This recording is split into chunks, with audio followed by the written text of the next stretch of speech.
Hello, good morning students. You're most welcome in my class. I am Pratipal Yadav, social science teacher.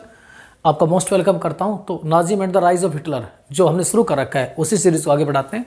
तो today our topic is political radicalism. Political radicalism और topic है, आज हम discuss करेंगे. This is the part of third class 9th social science की बात करते हैं.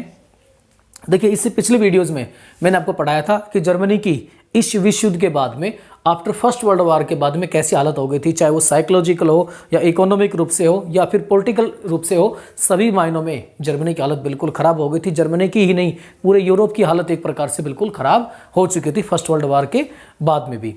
अब सेकेंडली हम इन चीज़ को देखें तो यहाँ पर अब पॉलिटिकल रेडिकलिज्म की बात करें. एक प्रकार से रेडिकल्स एक विचारधारा होती है और रेडिकल्स का मतलब होता है जो एक प्रकार से चीज़ें हैं, जो समाज में जो चीज़ें रही उनके अंदर परिवर्तन की बात करते हैं, उनको रेडिकलिज्म रेडिकलवादी कहा जाता है, जो बदलाव की बात करते हैं. तो यहाँ पर आपको पता होगा वाइमर या वीमर जो रिपब्लिक थी, वाइमर रिपब्लिक थी, जो उस समय during the first world war के दौरान इसकी स्थापना हुई थी. और अधिकतर जो लोग थे वो इससे खुश नहीं थे.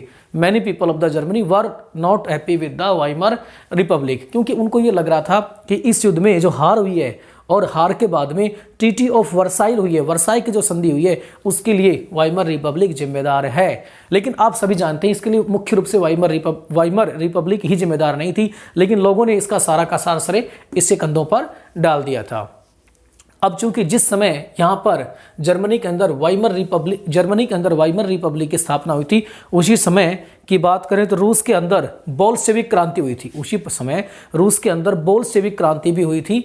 अब जो बोल्शेविक क्रांति रूस के अंदर हुई थी, उस तरह जो परिवर्तन हुआ था बोल्शेविक क्रांति के अंदर, ये कहा गया था कि सारी जो पावर थी वो कॉमन पीपल, आम आदमी के हाथ में आ जाएगी.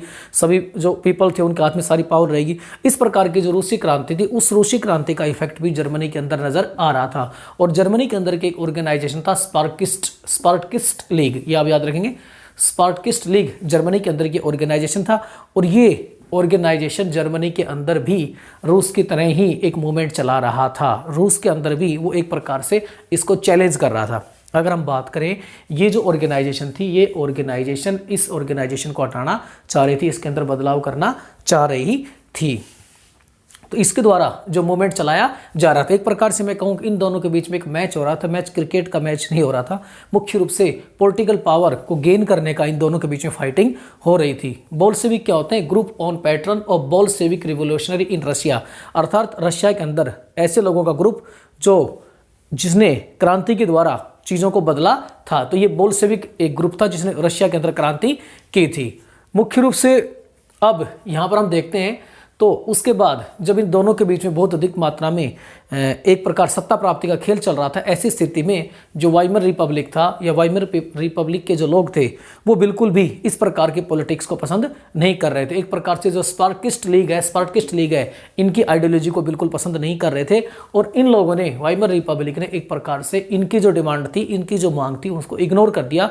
कि ये कहा कि जर्मनी के अंदर सिर्फ डेमोक्रेटिक तरीके से ही शासन व्यवस्था चलाई जाएगी और किसी दूसरे तरीके से शासन व्यवस्था नहीं चलाई जाएगी. और ये जो स्पार्टकिस्ट लोग थे ये मांग कर रहे थे डिमांडिंग सोवियत स्टाइल गवर्नमेंट. ये मुख्य रूप से जिस प्रकार सोवियत रशिया के अंदर जो शासन व्यवस्था लाई गई है उसी प्रकार की इनके द्वारा डिमांड की जा रही थी, जिसको पूर्ण रूप से इन लोगों ने खंडेड़ दिया था, इन लोगों ने मना कर दिया था. मैंने आपको पिछली वीडियो में बताया था कि वाइमर रिपब्लिक के मुख्य रूप से समर्थक कौन होते हैं? डेमोक्रेटिक होते हैं, सोशलिस्ट होते हैं. डेमोक्रेटिक, सोशलिस्ट, ये इनके बहुत मुख्य रूप से सपोर्ट करने वाले होते हैं वाइमर रिपब्लिक के. इन लोगों के द्वारा एक ऑर्गेनाइजेशन बुलाया गया, यानी मुख्य रूप से डेमोक्रेटिक, सोशलिस्ट और कैथोलिक, इन लोगों के द्वारा एक ऑर्गेनाइजेशन बुलाया गया. और उस ऑर्गेनाइजेशन में बुलाकर मुख्य रूप से इनकी जो डिमांड थी सोवियत स्टाइल ऑफ गवर्नमेंट, उसको बिल्कुल एक प्रकार से उसको इग्नोर कर दिया गया, उसको बिल्कुल मना कर दिया गया. और इनके द्वारा वहाँ जो फर्स्ट वर्ल्ड वॉर में जो सैनिक भाग लेते हैं उनका एक ग्रुप होता है क्रॉप्स, एक उसका नाम होता है क्रॉप्स. ये जो फर्स्ट वर्ल्ड वॉर के अंदर जिन सैनिकों ने भाग लिया था उनका एक ग्रुप होता है क्रॉप्स. इस with the help of crops, इस क्रॉप सैनिकों के, इस कोर सैनिकों के ग्रुप की मदद से इन लोगों के द्वारा जो मूवमेंट चलाया जा रहा था, जो आंदोलन चलाया जा रहा था, उस आंदोलन को बिल्कुल समाप्त कर दिया जाता है. यानी सैनिकों का, भूतपूर्व सैनिकों का एक गुट है, एक संगठन है, एक ऑर्गेनाइजेशन है, उसको बुलाया जाता है. और इनके द्वारा जो मूवमेंट चलाया जाता है उस मूवमेंट को बिल्कुल भी crushed crushed the uprising with the helps of core, यानी कि जो सैनिकों के द्वारा, जो संगठन सैनिकों के द्वारा इनके मूवमेंट को पूर्ण रूप से खदेड़ दिया जाता है, समाप्त कर दिया जाता है। तो आफ्टर दिस मूवमेंट, इस मूवमेंट के बाद में जो स्पार्किस्ट थे इनके द्वारा later founded Communist Party of Germany, और जर्मनी के अंदर इन्हीं के द्वारा ही जर्मनी के अंदर बाद में कम्युनिस्ट पार्टी की स्थापना की जाती है। अब आगे देखते हैं वांटेड डेमोक्रेटिक रिपब्लिक, लेकिन इनके द्वारा डेमोक्रेटिक रिपब्लिक एसोसिएशन की स्थापना की जाती है, उनकी मांग को खदेड़ दिया जाता है। Clash between socialist and communist, और मैंने आपसे पहले भी कहा था इस घटना के बाद में ये दोनों जो गुट होते हैं, इन दोनों गुटों के भी दोनों गुट कौन से, एक तो सोशलिस्ट, जो सोशलिस्ट मतलब समाजवादी मतलब एक ऐसी विचारधारा, सोशलिस्ट एक ऐसी विचारधारा होती है जो मुख्य रूप से इक्वलिटी, समानता विश्वास करती है, और कम्युनिस्ट भी इसी प्रकार की विचारधारा होती है। सोशलिस्ट और कम्युनिस्ट के अंदर बहुत थोड़ा सा डिफरेंस पाया जाता है, एक प्रकार से दोनों की आइडियोलॉजी बिल्कुल सेम होती है, बिल्कुल थोड़ा माइक्रो सा इन दोनों के विचार, दोनों ही आइडियोलॉजी में डिफरेंस पाया जाता है।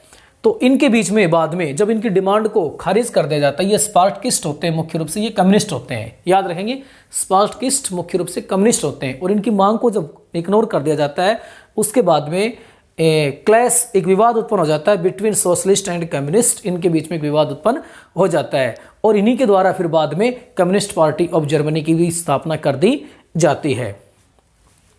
Hitler took advantages of this unresolvable conflicts prevailing in the Germany at the time. अब जब मुख्य रूप से मैंने आपसे कहा है कि जर्मनी के अंदर जो सोशलिस्ट होते हैं और जो कम्युनिस्ट होते हैं, उनके बीच में जो कॉन्फ्लिक्ट होता है, जो विवाद होता है, उस विवाद का मुख्य रूप से फायदा उठाता है हिटलर। और ये दोनों ही आइडियोलॉजी को मानने वाले जो लोग थे, ये कभी भी एक स्टेज पर आकर हिटलर का सामना नहीं कर पाते हैं, और हिटलर इस चीज़ का एडवांटेज ये उठाता है कि लोगों को ये कहता है कि देखिए ये लोग तो आपस में लड़ रहे हैं, और हिटलर को अपनी विचारधारा, अपनी पॉलिटिकल पार्टी का प्रचार प्रसार करने का उस समय अवसर मिल जाता है, और ये दोनों मिलकर फिर कभी एक प्लेटफॉर्म पे नहीं आते हैं, और कभी भी दोनों हिटलर को मुख्य रूप से चैलेंज नहीं कर पाते हैं। लाइक एंड सब्सक्राइब जरूर करें।